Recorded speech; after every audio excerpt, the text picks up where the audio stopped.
Hi, good morning, everybody. I'll be on Fox News at 10:30 a.m. Well, after just one show, the Roseanne reboot already getting picked up for a second season. The sitcom getting high praise from viewers and the president for tackling political issues from both sides of the aisle. Take a listen. And I guess I didn't mean to imply that you're some right-wing jackass. I should have tried to understand why you voted the crazy way that you did.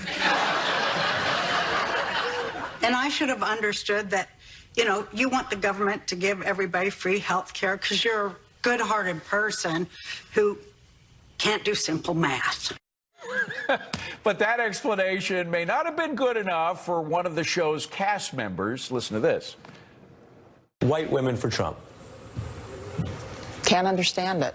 Don't know where it comes from, other than, you know, being, I think it's a couple of issues. It's being either under the thumb of your husband, or it's, for the election, it was being so offended by Hillary Clinton and Bill Clinton's legacy that you turned on her, or feeling inadequate. A lot of women have compromised, given in, you know, gotten married, raised their kids, and not had the luxury of being able to think for themselves. Of course, Hillary Clinton recently saying something very similar to that. So are they right or wrong? Back with us is FBN's Lauren Simonetti, and she is joined with Fox News contributors Jessica Tarlov and Katherine Timpf. Kat, first to you. What do you think?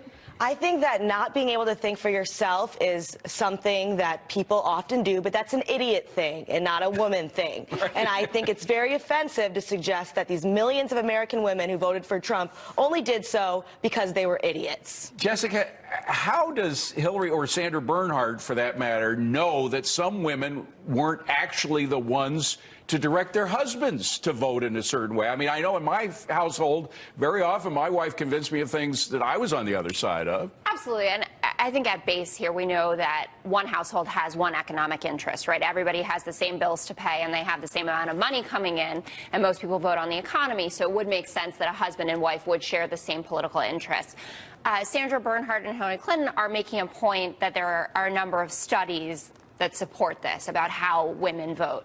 And that's what Hillary Clinton was going off of and what Sandra Bernhardt is echoing here. I still what do you don't think about advocate those studies, by the way, because there are studies that tell you just about anything you want them to tell you. Well, totally. I mean, you can find studies that are anti-vaxxers. I mean, it's just in your life. Do you believe that women will do what their husbands tell them to do politically? I don't think it's like a, hey, honey, you're going to do this type of thing. I think that within families it is obviously complicated and that people get pushed in certain directions. That's not how I would explain Hillary Clinton's loss. It's not how I would explain why it is that white women tend to vote Republican. I think it has a lot to do with a certain set of values that better align with the Republican Party.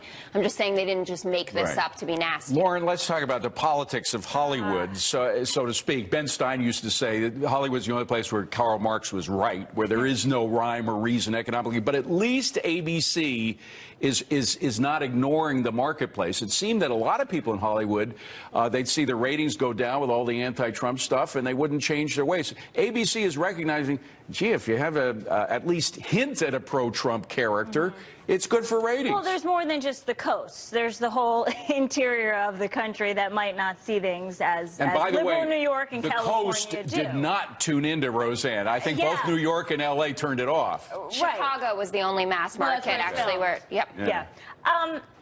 this is an awakening, I think, for so much of the country, that you can have successful entertainment that espouses different views. Back to the Sandra Bernhardt commentary. Yes. I don't even know if I should take it seriously.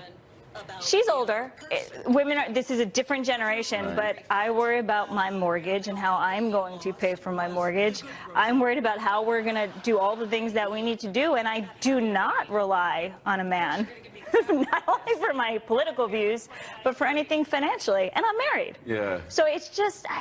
and about to have another baby. Yeah, so I think she was just trying to understand where this was coming from. And then to say that women would be jealous of a successful woman like Hillary Clinton. Right. How would you be? Why would you be jealous of a woman like who's successful? We here, particularly because it's our bread and butter, tend to focus on politics all the time. Right. I mean, that's what we talk about. That's what we get paid to talk about. Let's be frank about it. Most of America probably is not. I know it's a more political time than it used to be, but still, they're more interested in the bread and butter issues that Lauren was talking about than they are about politics, right? Right, absolutely. And there's people who voted for Donald Trump for all kinds of reasons, right? Some people, he was a pro-life candidate, so no matter what, whoever's pro-life, that's who they're going to vote for. For some people, they just maybe saw him on The Apprentice and kind of liked him. I don't know. But to say that all these women voted for him because their husbands made them, first of all, in the ballot box, you're by yourself, so you can kind of do whatever you want there, and nobody will ever know. That's right. That's right. You could just lie about it. Lie to their partner.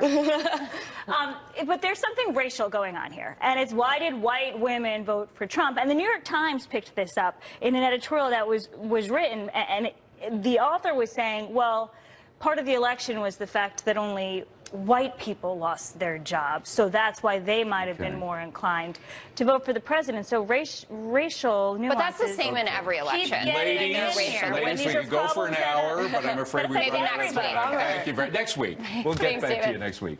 Meanwhile, an American held captive by terrorists in Syria is accusing the FBI of using him as bait. He is here. Wait till you hear his story. Plus, McDonald's and Walgreens, the latest companies sharing tax cuts with their workers. But some Democrats are back home telling voters the cuts are a big scheme. Will that backfire come November?